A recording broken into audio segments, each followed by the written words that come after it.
Keystone XL pipeline has crossed yet another major milestone in its long road toward a final up or down decision by Secretary of State John Kerry and ultimately President Obama. But it's still a mystery whether or when that final decision will ever be made. The State Department released its final environmental report indicating that the proposed pipeline is unlikely to significantly impact the rate of extraction in the oil sands or the continued demand for heavy crude at refineries in the United States.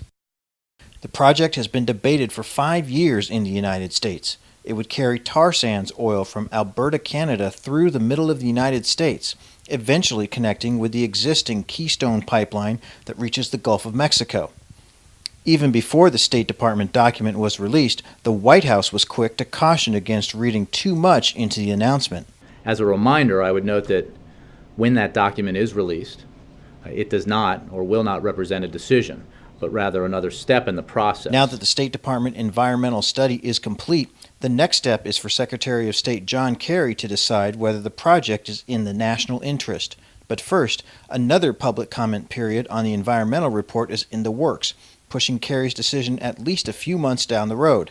And no matter what Kerry decides, President Obama can always overrule him. Here's what the president said about Keystone last summer.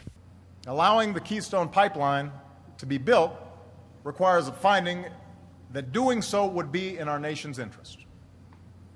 And our national interest will be served only if this project does not significantly exacerbate the problem of carbon pollution. By that logic, the State Department's environmental report would seem to indicate that the Keystone pipeline will be ultimately approved. But how often does politics and logic go together in Washington?